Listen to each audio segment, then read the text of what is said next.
श्रीमती सुषमा खड़गवाल जी, पूर्व deputy CM और राज्यसभा के माननीय सांसद डॉक्टर दिनेश शर्मा जी, राज्यसभा के माननीय सांसद श्री ब्रजलाल जी, माननीय सांसद श्री संजय सेठ जी, मंच पर उपस्थित हमारे सभी सम्मानित जनप्रतिनिधिगण, आज के इस समारोह में सहभागी बन रहे सभी महानुभाव और विभाजन की त्रासदी को झेले हुए परिवारों के सभी सम्मानित सदस्यगण और उपस्थित बहनों और भाइयों, आज पूरा देश विभाजन की त्रासदी की स्मृति दिवस में एकत्र होकर के इतिहास के उन काले अध्यायों को स्मरण कर रहा है। इतिहास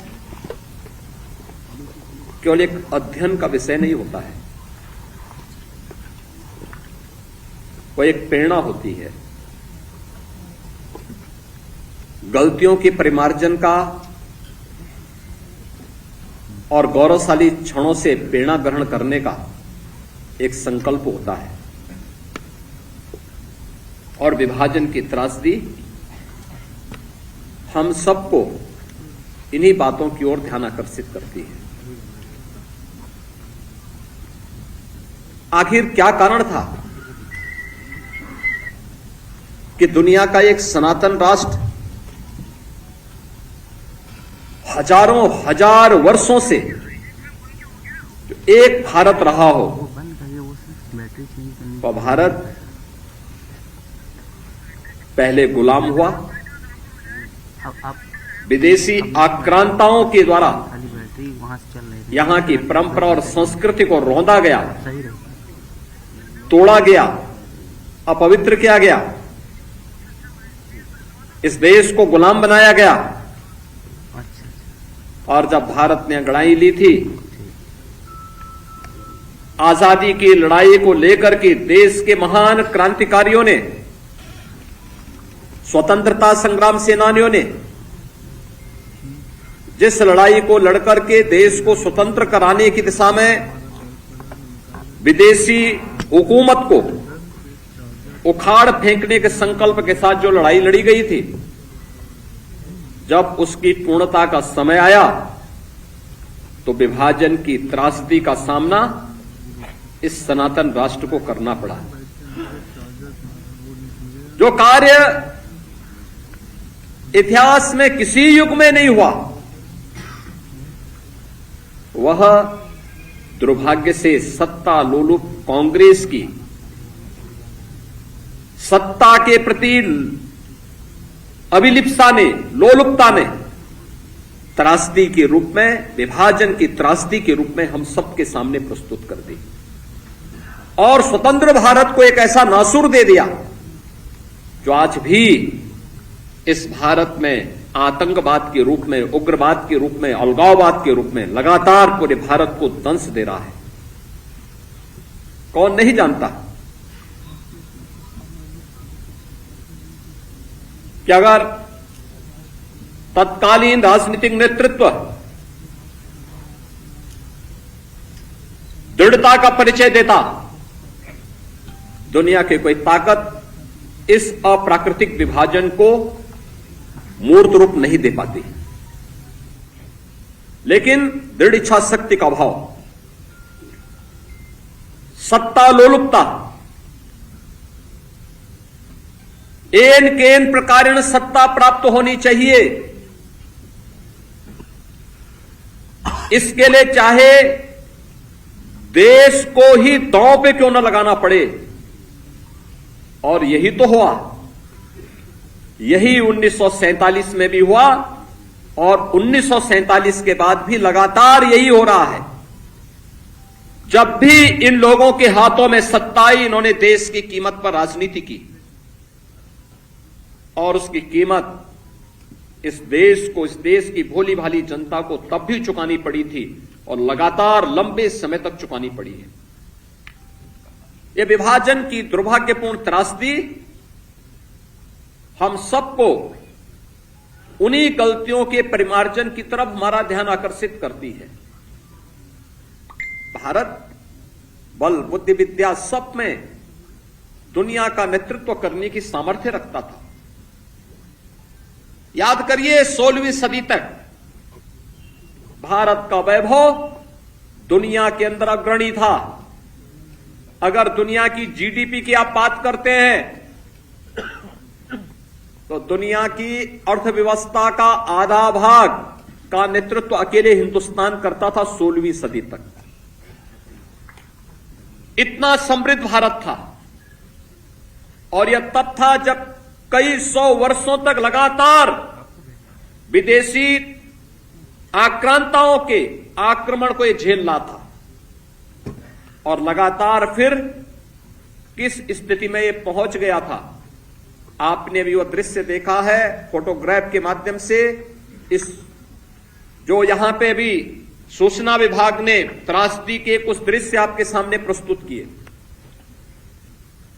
15 अगस्त 1947 से एक दिन पूर्व 14 अगस्त 1947 को जब विभाजन की त्रासदी हो रही थी और 15 अगस्त को जब देश के अंदर तत्कालीन प्रधानमंत्री पंडित जवाहरलाल नेहरू के द्वारा भारत के तिरंगे को पहरा करके कांग्रेस के नेताओं के द्वारा देश के अंदर आजादी के जश्न को मनाने का कार्य किया जा रहा था, तब लाखों लोग अपनी मातृभूमि को छोड़ने के लिए, अपने परिवारों को छोड़ने के लिए मजबूर हो रहे थे। किस प्रकार की यातनाएं उन पे पड़ रही थी, किस प्रकार का दृश्य था, किस प्रकार के मानवीय अत्याचार हो रहे थे, ये किसी से छुपा हुआ नहीं। और ये दृश्य बहुत कुछ है, चित्र बहुत कुछ बोल देते हैं। यानी दुनिया का सबसे समृद्धतम देश 1947 तक आते आते एक दलित देश में बदल गया था। और वह दृश्य भी आपने देखा, वह दृश्य भी आपने देखा है। ये क्यों हुआ? क्या ये सच नहीं कि हमारी कुछ कमजोरियों ने आक्रांताओं को देश के अंदर आक्रमण करने के लिए एक स्पेस दिया? और जो गलतियां इतिहास के उन काले अध्यायों में हम सबके सामने कैद है, क्या वही गलतियां चुनाव के समय राजनीतिक नेतृत्व देश के अंदर इस प्रकार की गलतियां राजनीतिक दलों के द्वारा नहीं की जाती हैं? ये जाति के नाम पर विभाजन की त्रासदी तक पहुंचाने की एक कथा वही है जो पहले जातीयता के नाम पर होता था, जातिवाद के नाम पर होता था। आज वही कार्य, वही कृत्य, वही कारनामे राजनीतिक दलों के स्तर पर जातीयता का नग्न तांडव करके फिर उसी विभाजन की ओर ले जाने की कुत्सित चेष्टा की जा रही है। परिणाम क्या है? परिणाम आप सबके सामने फिर वही है। परिणाम फिर आपके सामने वही है। तिथि बदली है, लेकिन चेहरे बदले होंगे, लेकिन घटनाओं का स्वरूप उसी प्रकार का है जो 1947 में हुआ था। वही तो पाकिस्तान में आज भी हो रहा है। वही तो पूर्वी पाकिस्तान कहा जाने वाला आज का बांग्लादेश में वही तो हो रहा है। उस समय 10 लाख हिंदू एक साथ काटे गए थे। हिंदू, सिख सभी थे, एक साथ काटे गए थे। और आज भी वही आगजनी, वही तोड़फोड़, वही लूटपाट, बहन और बेटियों के साथ वही अत्याचार, उसी प्रकार की त्रासदी का दृश्य आज भी हम सबके सामने है। और इस सब के बावजूद इस प्रकार के कार्यक्रमों को केवल एक औपचारिकता बना करके हम लोग केवल अपनी बात करने तक सीमित हो जाते हैं। आखिर कब इतिहास की इन गलतियों से हम सबक सीखेंगे? और आज मैं आप सबसे यही कहने के लिए आया हूं, हम आभारी हैं प्रधानमंत्री मोदी जी के, जिन्होंने इतिहास के इन काले अध्यायों से पर्दा उठा करके देश की जनता की आंखों को खोलने का काम किया है, देश का ध्यान आकर्षित किया है, इतिहास की इन गलतियों के परिमार्जन के लिए रास्ता बनाने का एक आह्वान हम सबका किया है। और उसी आह्वान के साथ जोड़ने के लिए मैं आप सबसे भी कहने के लिए आया हूं कि जो दृश्य 1947 में हुआ था, वही दृश्य तो आज बांग्लादेश के अंदर हम सबको देखने को मिल रहा है। 1.5 करोड़ हिंदू किस तरीके से बांग्लादेश के अंदर आज चिल्ला चिल्ला करके अपने आप को, अपनी अस्मिता को बचाने के लिए गुहार लगा रहे हैं, और दुनिया के मुंह सिले हुए कथित सेकुलरिस्ट भारत के अंदर भी इनके मुंह सिले हुए, एक भी शब्द इनका नहीं निकल रहा है, क्योंकि उनको भय है कि अगर इन निरीह कमजोर लोगों के पक्ष में इन्होंने आवाज निकाली तो इनका वोट बैंक खिसक जाएगा। वोट बैंक की चिंता है, लेकिन मानवीय संवेदना इनकी मर चुकी है। मानवता के रक्षा के लिए इनके मुंह से एक भी शब्द नहीं निकलने वाला है, नहीं निकलेगा, क्योंकि इन्होंने आजादी के बाद लगातार उसी प्रकार की राजनीति को प्रेरित और प्रोत्साहित किया, उसको लेकर के आगे बढ़ते रहे। ये लगातार बांटो राज करो की उस राजनीति के तहत ये लोग देश के अंदर कार्य करते रहे। अंग्रेजों से सत्ता इन्होंने उस समय प्राप्त की। ये वास्तव में भारत की सत्ता का नेतृत्व नहीं कर रहे थे, बल्कि अंग्रेजों के ही, ब्रिटिशर के ही मानस पुत्रों के रूप में इन्होंने भारत की सत्ता को उस रूप में संचालन करना शुरू किया जैसे ब्रिटिशर इस देश के अंदर कर रहे थे। और आज उसी का दुष्परिणाम यह देश लगातार चुकाया है, अखंड हिंदुस्तान चुकाया है। लेकिन हमारा संकल्प है, महर्षि अरविंद ने जो 1947 के पहले घोषणा की थी, आजादी की देश की विभाजन की त्रासदी आजादी के मिलने के बाद अक्सर उन्होंने इस बारे में अपनी चिंता व्यक्त भी की, और उन्होंने इस बात को कहा था कि आध्यात्मिक जगत में पाकिस्तान कोई वास्तविकता नहीं है, या तो उसका भारत में विलय होगा या पाकिस्तान इतिहास से समाप्त होगा, हमेशा के लिए समाप्त होगा।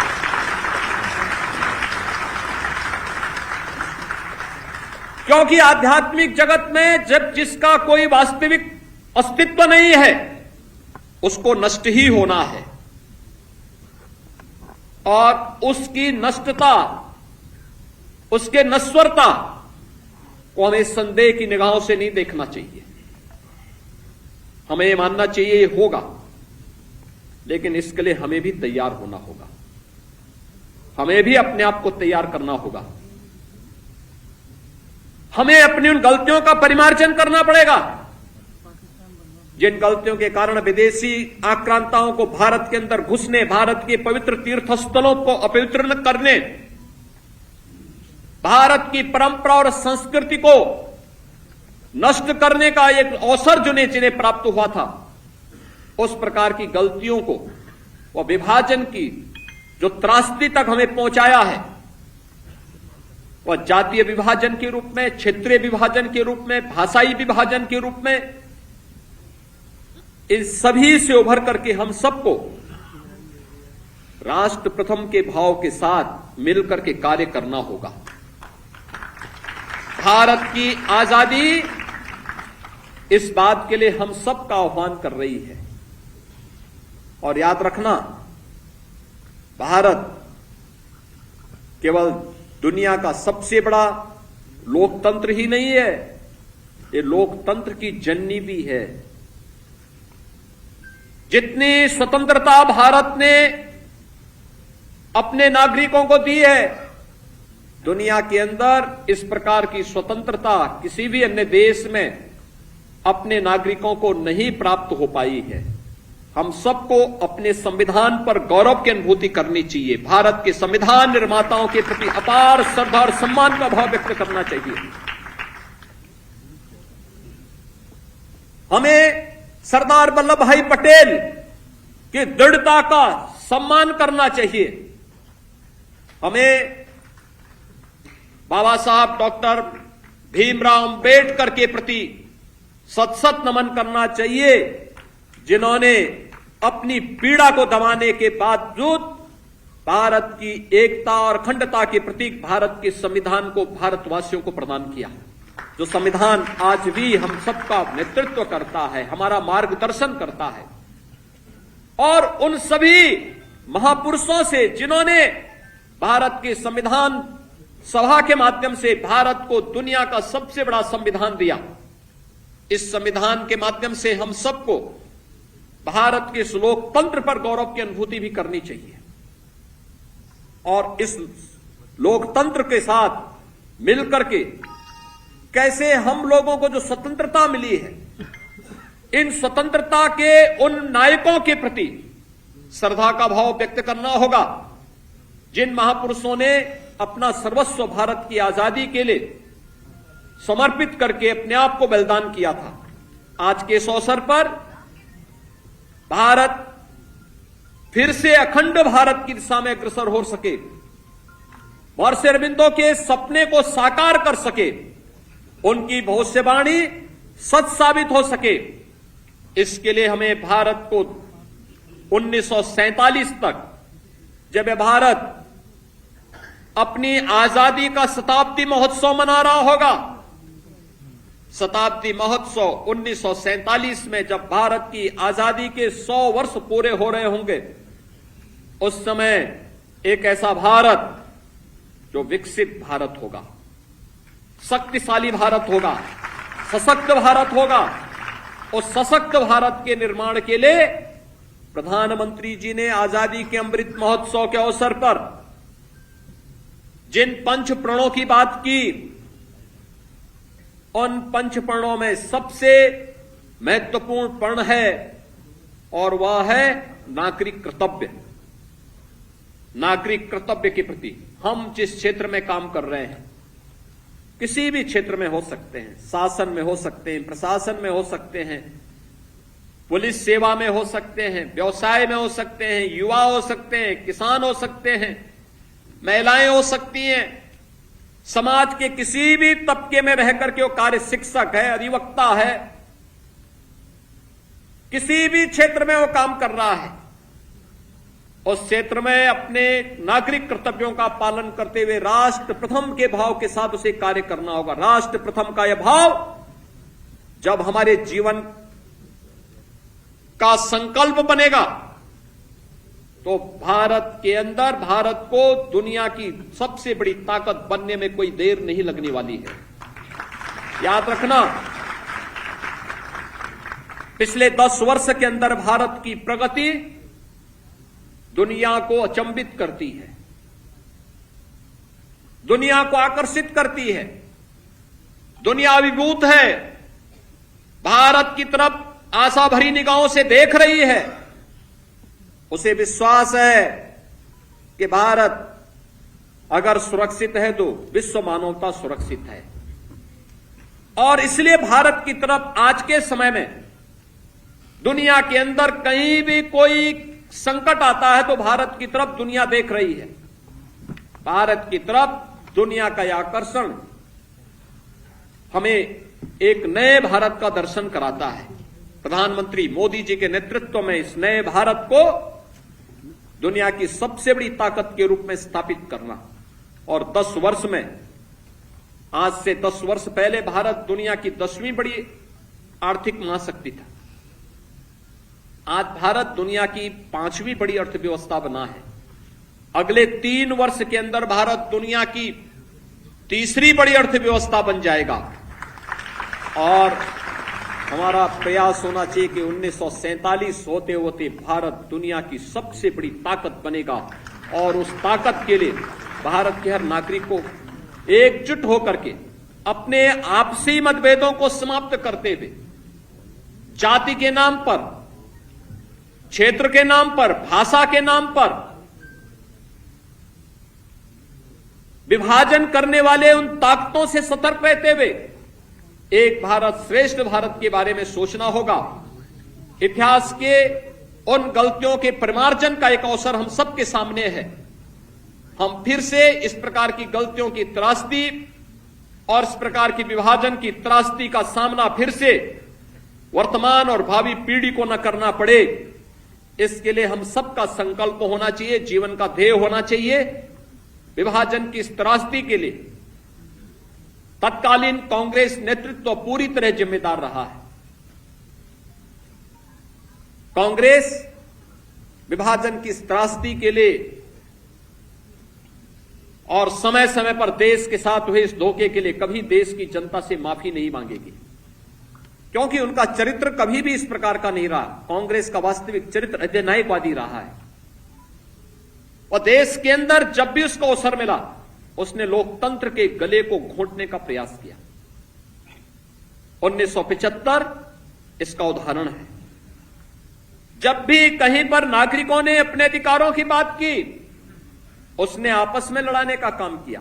देश के अंदर भाषाई विवाद, देश के अंदर क्षेत्रीय विवाद, देश के अंदर सनातन राष्ट्र में हिंदू और सिखों को आपस में लड़ाने का कार्य, ऐसे तमाम ऐसे पाप हैं इनके, जिन पापों की कभी माफी नहीं दी जा सकती है। और इसलिए हमें इस प्रकार के लोगों से सावधान रहते हुए फिर कहीं भी कोई ऐसी स्थिति ना आने पाए जो देश के वर्तमान और भावी पीढ़ी के सामने इस प्रकार की दुर्भाग्यपूर्ण त्रासदी की स्थिति पैदा करे। इसके लिए हम सबके जीवन का इस संकल्प होना चाहिए, हम इसके लिए परिमार्जन करने की दिशा में आगे बढ़ सकें। मैं धन्यवाद दूंगा उन वक्ताओं को जिन्होंने अपनी बातों को यहां पे रखा, और खासतौर पर सरदार निर्मल सिंह ने बहुत अच्छे ढंग से उन्होंने एक बात भी यहां पे रखी कि त्रासदी किस प्रकार की थी। हमारी लखनऊ की पूर्व मेयर स्वयं उस त्रासदी का शिकार बनी थी, मात्र 1 वर्ष की, और 2 वर्ष के बाद उनके पिता उन्हें उस कैंप में मिल पाए जहां पर वे लोग, उनके परिवार के लोग त्रासदी के शिकार थे। किस प्रकार की स्थितियां थी, बैलगाड़ी से चल रहे हैं, उनको भी पता नहीं उनका ठिकाना कहां है, कहां लक्ष्य है, कोई पता नहीं। किस प्रकार के दृश्य थे, किस प्रकार की त्रासदियां थी। बरसात का समय, नदी नालों में पानी, भीषण गर्मी, उमस, और उस समय अपने परिवार के साथ अपने पुरखों की भूमि को छोड़ करके जाना। उन स्थितियों में अपने इष्ट देव को छोड़ करके जाना किस प्रकार का दृश्य रहा होगा, आज भी हम देख सकते हैं। ननकाना साहिब में हमें गुरु नानक देव जी के प्रकाश पर्व में वहां कीर्तन का अनुमति नहीं होती है, नगर कीर्तन की अनुमति नहीं मिल पाती है, कोई भी आयोजन वहां करने की स्वतंत्रता नहीं होती है। और सिंध तो हिंदू बाहुल्य था, सिंध तो आज भी सिंधी बाहुल्यता का राज्य है, उसे पाकिस्तान में के अंदर क्यों जाने दिया गया। बांग्लादेश की आबादी 1947 में कितनी थी और कितने हिंदू थे, 22% हिंदू थे। आज उनकी संख्या घट करके कितनी रह गई है, 7 से 8% रह गई है। उसमें भी आपने अभी 1 सप्ताह पहले बांग्लादेश के हिंदुओं के उस प्रदर्शन को देखा होगा जो चटगांव में वहां के हिंदुओं ने किया था। लाखों हिंदू जुट करके वहां पर अपनी बातों के लिए दुनिया के सामने गुहार लगा रहे थे। मैं धन्यवाद दूंगा, मैं अभिनंदन करूंगा उन हिंदुओं का जिन्होंने इतना साहस किया है कि पाकिस्तान के अंदर रहकर के, बांग्लादेश के अंदर रह करके भी उन नरपिशाचों के सामने उन्होंने अपनी प्रवाह के बगैर अपनी वर्तमान और भावी पीढ़ी को बचाने के लिए सड़कों पर उतर करके दुनिया को उसका वास्तविक चेहरा दिखाया है। और मुझे लगता है हमारी सबकी सहानुभूति उन हिंदुओं के साथ में होनी चाहिए, उन पीड़ितों के साथ होनी चाहिए जो बांग्लादेश के अंदर अमानवीय अत्याचार के शिकार वर्तमान में हो रहे हैं। और मैं आप सबसे यही कहूंगा कि हमें इस मजहबी उन्माद से देश को भी और दुनिया को भी बचाने के लिए आह्वान करना होगा। और मुझे लगता है कि ये मजहबी उन्माद एकता के माध्यम से ही परास्त होगा। महर्षि अरविंदो का अखंड भारत का सपना इसका समाधान होगा। आज के इस अवसर पर मैं विभाजन की त्रासदी के शिकार परिवारजनों के प्रति अपनी संवेदना व्यक्त करता हूं। जिन लोगों ने अपने परिवारजनों को खोया है, उस समय खोया था, उन सब के प्रति मैं विनम्र श्रद्धांजलि अर्पित करता हूं और विश्वास करता हूं कि विभाजन की इस त्रासदी से हम कुछ सबक लेकर के आने वाली भावी पीढ़ी के सामने इस प्रकार की त्रासदी न होने पाए, इसके लिए संकल्पित होंगे। धन्यवाद। जय हिंद। बहुत बहुत